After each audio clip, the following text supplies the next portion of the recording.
Hello everybody, welcome back to Peacemaker Cards. I'm Dave and I hope you're having a great day. I got a few things to show off here. I got a card show recap I went to yesterday, so let's get started. Went to a card show yesterday, met up with Rob from Cash Cards. Just like his video, he's as nice in person as he is on his videos, and we had a great time together, walked around the show, looked at stuff. He bought a couple of things. You need to check out his video. He just put that out last night, and he got a couple great things, but you can go check out his video and see what he got. And we just had a great time. It's fun to bounce ideas off each other and look at cards and just have somebody there with you to go through everything. And going to try to get another card show, Moeller on Good Friday, the Moeller card show on Good Friday. So we're going to try to get together with that. And anybody else want to come there, I'm sure it'll be a good time. It's in Cincinnati, so all you Reds fans out there, let's get together for that show. As far as my purchases from the show, I only bought one card of the show, and it goes from my growing T206 Cincinnati Reds collection. I picked up Dick Egan, a 2.5. This is the third one I actually have in my hand. I have another one I purchased online that should be here in another couple of days, so I'll show that when I get it. Next, when a great Red was there, and I got his autograph. Got Jose Rio. It was fun to meet him.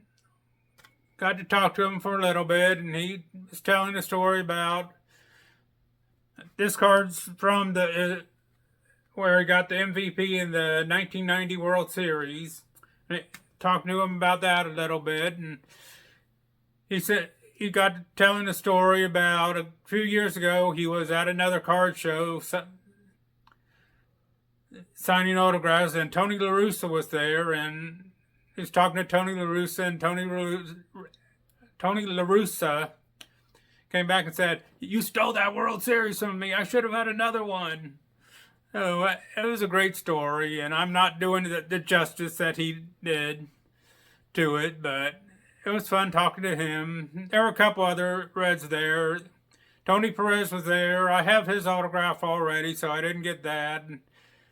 Dave Concepcion was supposed to be there, but I guess he's been ill lately, and he didn't make it, and they replaced him with George Foster, and I didn't have anything for George Foster to sign, so I didn't get his. But one other thing I did end up getting there was I was looking at cards, and all of a sudden they come up with their hourly door price, and they called my name. So I won this nice photo collage from the 2012 Cincinnati Reds season to remember. It's got a bunch of highlights from the 2012 Cincinnati Reds season, from when they won the National League Central that year, but ended up losing in the playoffs to San Francisco Giants. But that's a great pickup. So I was happy to get that. And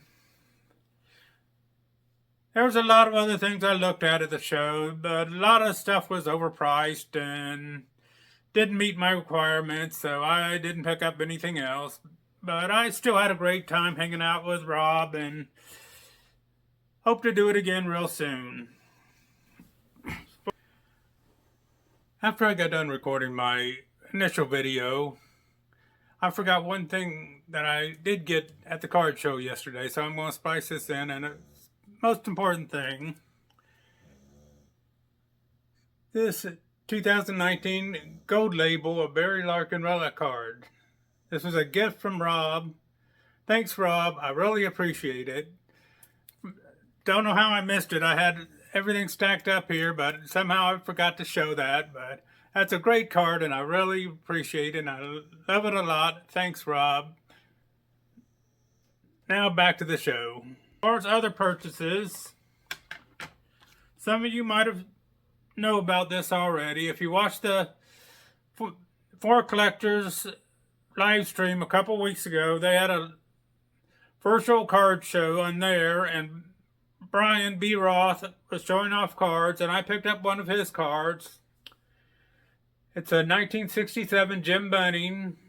It's a high number Hall of Famer, so I picked it up from him on the show, paid him, and he sent it to me. A real good transaction. Brian's a real great guy. So if you ever see him on another live stream, don't be afraid to buy from him. I mean, it was Sunday. The live stream was Sunday. I actually paid for it on Monday morning, and I had it in my hands by Wednesday. So, great service, and the card's everything he described it would be, so I'm real happy with that.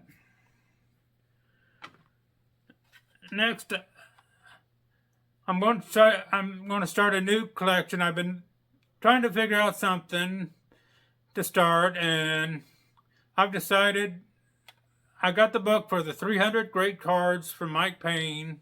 I'm not going to do the whole thing, but I figured I can do the 1970s just to start out. And I picked up my first card from that set. It's a 1974 Frank Robinson. Nice 7.5 grade on that. It was real cheap, and the reason they put that card in, it's the first card Topps released where the player is designated as a designated hitter. So the designated hitter just started in 1973, and he was one of the first full-time designated hitters. So that's the first card ever put out with that. So they put that in there, and I have a few already in my collection. I'll start, and might show them here soon, but I'm going to try to get all the 70 cards. I think there's 39 of them in this set. Like I said, I have 5 or 6 probably already in my collection, so that'll be fun to do, and it'll get me off my just getting off Cincinnati Reds cards, which I've been in a rut lately and only picking up that, and I didn't want to do that. I want to get a broader collection than just the Reds cards, and this will be a way for me to start putting more great players in my collection. And then along that lines, it's not part of the 300 great cards, but I also picked up the 79 Rod Carew. I've been trying to recreate my Rod Carew collection from when I was a kid, and a better collection. I still have them all, but they're in poor condition, and I want to get better condition cards, so that's one to go through to that collection. Next,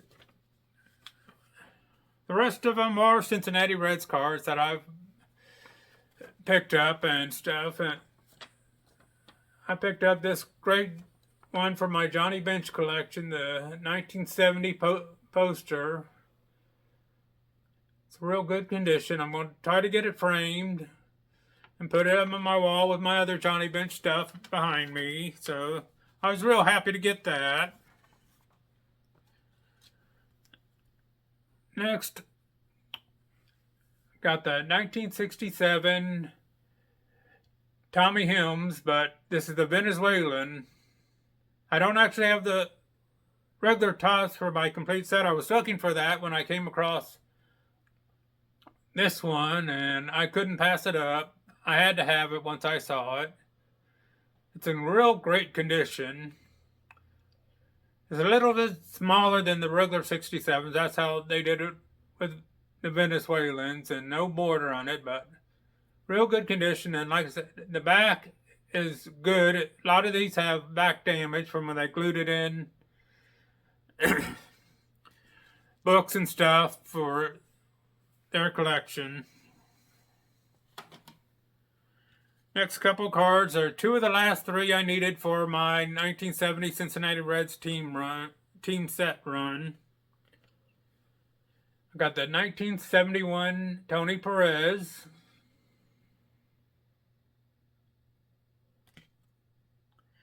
And the 1970 Pete Rose. I wanted one in a little better condition, but this is real good and so cheap I couldn't pass it up. So got those two. I still have one more left. I actually bought it and I'm waiting for it to come in the mail, but it's been a couple weeks and it's eBay standard envelope, so hopefully I'll get it. If not, I'll have to buy another one, but I've only had like one other that never actually arrived. That sometimes it takes 2 or 3 weeks to get it, but they usually come in. And the last card I have is one I'm real excited about. It's a 1972 Cons of Vada Pinson. I mean, I'm just amazed at this card.